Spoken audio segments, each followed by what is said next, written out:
Hello friends, welcome to UPSC Utkarsh. Kerala अपना नाम केरलम करना चाहता है और उसके लिए एक प्रॉपर बिल अपने विधानसभा में वो लेके आया है। इसके बारे में चर्चा करेंगे। तो हाल ही में केरल विधानसभा ने सर्वसम्मति से एक प्रस्ताव पारित किया है जिसमें केंद्र से संविधान में राज्य का नाम बदलकर केरलम रखने की बात की है।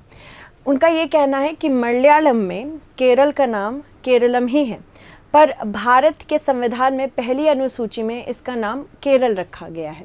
केरल के मुख्यमंत्री ने ऐसा कहा है। हालांकि संविधान की पहली अनुसूची में इनके राज्य का नाम केरल लिखा गया है, जिसकी वजह से चाह रहे हैं कि नाम बदल दिया जाए। यह विधानसभा सर्वसम्मति से केंद्र सरकार के अनुरोध करती है कि वह संविधान के अनुच्छेद 3 के तहत राज्य का नाम बदलें और केरलम रखें। पिछले साल 9 अगस्त को भी इसी तरह का एक बिल लाके पारित किया गया था। मुख्यमंत्री ने फिर कहा था कि कुछ तकनीकी प्रॉब्लम्स थी, टेक्नोलॉजिकल प्रॉब्लम्स थी, टेक्निकलिटीज़ थी, जिसको चेंज करने के बाद इन्होंने कहा है कि हम नया बिल लेके आ रहे हैं। पिछले प्रस्ताव में संविधान की पहली अनुसूची यानी विभिन्न राज्यों के अनुसूची है, इसमें संशोधन की मांग की गई थी। इसका मतलब है कि अब 8वीं अनुसूची में संशोधन की मांग करना भी था, जो कि 8वीं अनुसूची में लिखा हुआ है ना, 22 भाषाओं का नाम 8th schedule of the Indian constitution में 22 लैंग्वेजेस दिए हैं, तो उसमें भी चेंजेस करने पड़ेंगे। अगर बात करें केरला की, तो देखिए केरल इस तरह से तमिलनाडु के साथ और कर्नाटक के साथ अपनी सीमा साझा करता है और वेस्टर्न घाट्स यहाँ पे एक बहुत इंपॉर्टेंट रोल प्ले करते हैं इसके लैंडस्केप में। ये इसका मालाबार कोस्ट है, साथ ही साथ इसके वेस्ट में यहाँ पे इंडियन ओशन का रीजन है, स्पेसिफिकली अरेबियन सी, और फिर लक्षद्वीप है।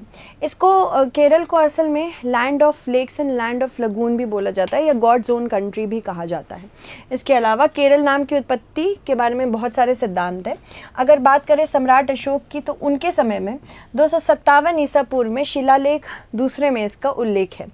शिलालेख में केरल पुत्र कहा गया है, मतलब सम्राट अशोक को केरल पुत्र कहा गया है, यानी केरल का पुत्र।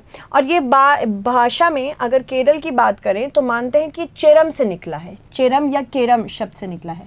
तो चेरम शब्द जो, क्योंकि इसके पहले भी चेराज, चोलास, पांड्यास थे, तो चेराज या चेरा से शब्द निकला है और फिर केरम हो गया और फिर केरला बताया जा रहा है। उन्होंने केरलम को चेरम बताया, जो गोकर्णम एवं कन्याकुमारी के बीच में स्थित है, विद्वानों ने बोला। इस शब्द की उत्पत्ति संभवतः मूल धातु चेर से हुई है, जिसका अर्थ जुड़ना होता है।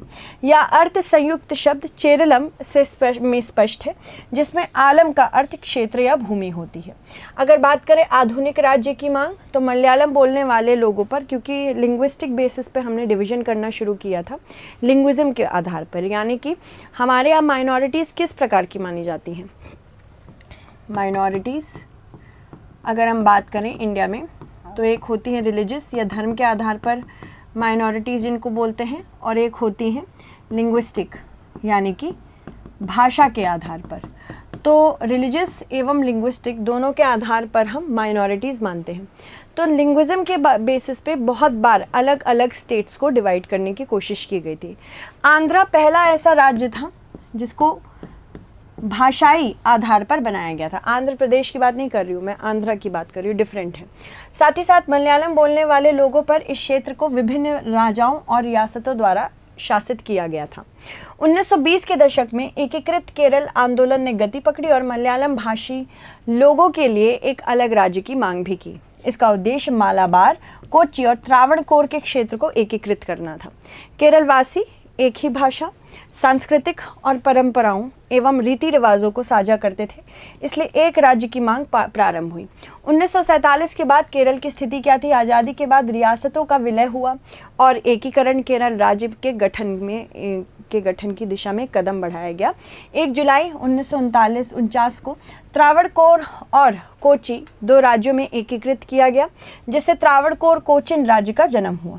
जब राज्यों को भाषाई आधार पर पुनर्गठित किया गया तो केंद्र सरकार के राज्य पुनर्गठन आयोग ने केरल राज्य के निर्माण की सिफारिश भी की। सैयद फजल अली के अधीन आयोग ने मालाबार जिले और कसारगोड की तुलना ताल्लुक में मलयालम भाषी लोगों के राज्य में शामिल करने की सिफारिश की। केरल राज्य 1 नवंबर 1956 को अस्तित्व में आया। मलयालम में केरल को केरलम कहा जाता है, जबकि अंग्रेजी में इसे केरला कहा जाता है। अगर बात करें भारत में संवैधानिक प्रावधान क्या क्या दिए हैं इससे जुड़े हुए, उसको देख लेते हैं। संसद को किसी राज्य का नाम बदलने का अधिकार है, मतलब यहाँ पे पार्लियामेंट ऑल पावरफुल है, क्योंकि इंडिया को India that is Bharat is a union of state भी कहा जाता है। मतलब यहाँ पे राज्य से बना हुआ, यहाँ पे कोई अग्रीमेंट नहीं थी हर राज्य के बीच में। जैसे यूनाइटेड स्टेट्स ऑफ अमेरिका बहुत सारे राज्यों के अग्रीमेंट के बाद बनने में आया है, और अगर हम बात करें इंडिया की, इंडिया में ऐसा कोई भी अग्रीमेंट नहीं हुआ है। भारतीय संविधान के अनुच्छेद 3 के अंतर्गत संसद को किसी राज्य का नाम बदलने की शक्ति भी दी गई है। संविधान का अनुच्छेद 3 स्पष्ट रूप से किसी राज्य के क्षेत्र सीमाओं का नाम बदलने के लिए प्रक्रिया निर्धारित करता है। किसी राज्य का नाम बदलने की प्रक्रिया संसद या राज्य विधानसभा द्वारा शुरू की जा सकती है। मतलब ये या तो संसद शुरू कर सकता है नाम बदलने की प्रक्रिया, या राज्य की विधानसभा भी शुरू कर सकती है। राज्य विधानमंडल एक प्रस्ताव के रूप में केंद्र सरकार को भेजता है। नए राज्यों के निर्माण, सीमाओं में परिवर्तन या राज्य के नाम को बदलने से संबंधित विधेयक संसद में तभी प्रस्तुत किया जा सकता है जब भारत के राष्ट्रपति संस्तुति करे। यानी कि पहले राष्ट्रपति की संस्तुति होनी चाहिए, उसी के बाद ही इसे इंट्रोड्यूस किया जा सकता है, उससे पहले नहीं इंट्रोड्यूस किया जा सकता। जो राज्य ऐसे परिवर्तनों से प्रभावित होने वाले हैं, उन राज्य का कानून विधेयक के साथ प्रस्तुत किया जाना चाहिए। किसी विधेयक को राज्य विधानमंडल के पास भेजने का प्रावधान मूल संविधान में ऐसा बिल्कुल नहीं दिया गया है। ये बहुत इंपॉर्टेंट पॉइंट है, इसको याद रखिएगा। यह प्रक्रिया 5वें संशोधन अधिनियम 1955 में जोड़ी गई थी, और राज्य विधानमंडल निर्धारित समयावधि के भीतर विधेयक पर अपने विचार प्रस्तुत कर सकता है। राज्य विधानमंडल के विचार या सुझाव राष्ट्रपति या संसद के विरुद्ध लागू नहीं किए जा सकते। ये हमेशा ध्यान रखिएगा। मतलब यहाँ अगर उसके अगेंस्ट में राज्य विधानसभा ने कोई भी प्रस्ताव दिया है तो वो नहीं लागू किए जाएंगे। यदि संसद चाहे तो वो राज्य विधानमंडल की राय या तो मान सकती है या तो नहीं भी मान सकती है। तो यहाँ पे ओनस पार्लियामेंट के ऊपर है सीधे सीधे। राज्य विधानसभा के सुझाव प्राप्त होने के बाद या सीमित समय अवधि समाप्त होने के बाद विधेयक संसद में वापस चला जाता है। इसके बाद संसद में विधेयक पर आगे विचार विमर्श किया जाएगा। विधेयक पारित कैसे होता है? जब विधेयक को मंजूरी दी जाती है, राष्ट्रपति के पास इसके लिए भेजा जाता है, उसके लिए मंजूरी मिलने के बाद या कानून बन जाता है और राज्य का नाम बदल दिया जाता है। तो लंबा प्रोसेस है इसका। प्रक्रिया में और क्या क्या शामिल हैं और संस्थाएं कौन कौन सी शामिल हैं? रेल मंत्रालय, खुफिया ब्यूरो, डाक विभाग, भारतीय सर्वेक्षण विभाग और भारत का महापंजीकीय, ये सारी चीज़ें शामिल हैं। कई एजेंसियों से अनापत्ति प्रमाण मिलना चाहिए, उसी के बाद यहाँ पे नाम चेंज होगा, क्योंकि फिर हर स्टेशन में नाम चेंज होगा, पोस्ट ऑफिस में नाम चेंज होगा। फिर यहाँ पे खुफिया ब्यूरो भी इंश्योर करता है कि जिसके बारे में वो बात करे सबको पता रहे कि हाँ हम इस चीज़ के बारे में बात कर रहे हैं, इस जगह के बारे में बात कर रहे हैं। इसीलिए इतनी सारी संस्थाओं को लिया जाता है। एक बार जब केंद्रीय गृह मंत्रालय को इन संस्थानों से NOC यानी कि नो ऑब्जेक्शन सर्टिफिकेट मिल जाता है, उसी के बाद नाम चेंज होगा। नए राज्यों का निर्माण करने या मौजूदा राज्यों को पुनर्गठित करने के लिए संसद की शक्तियाँ कौन से अनुच्छेद में है? अनुच्छेद 3 में है, तो इसको याद रखिएगा, अनुच्छेद 3 के अंतर्गत किया जाएगा। यह प्रावधान निम्नलिखित में से एक के द्वारा नए राज्यों की स्थापना की अनुमति देता है, या किसी मौजूद राज्य के क्षेत्र को अलग करके नया राज्य बनाना, 2 या अधिक राज्यों या राज्यों के भागों को मिलाना और उसके बाद एक राज्य बनाना, या किसी भी क्षेत्र को किसी मौजूदा राज्य के हिस्से के साथ मिलाकर एक नया राज्य बनाना। राज्य की सीमाओं में अगर परिवर्तन करना है तो यह प्रावधान संसद को के मौजूदा राज्यों के क्षेत्र और सीमाओं को संशोधित करने के लिए अधिकार देता है। मतलब अगर यहाँ पे चेंज करना चाहें किसी भी एरिया का बॉर्डर, तो वो भी इसी के अंतर्गत आता है। भौगोलिक परिवर्तन, जनसंख्या वितरण या अन्य प्रशासनिक कारणों की आवश्यकता होती है, देखना पहले इसको।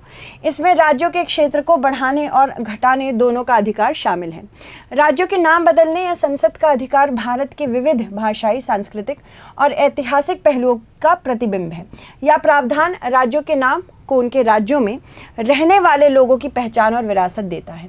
अनुच्छेद 3 के अंतर्गत ये प्रावधान भारत के राज्यों को पुनर्गठित करने के लिए लचीला ढांचा प्रदान करता है। यहाँ पे विविध आबादी, भाषाओं, संस्कृतियों को ध्यान में रख के ये सब किया जाता है।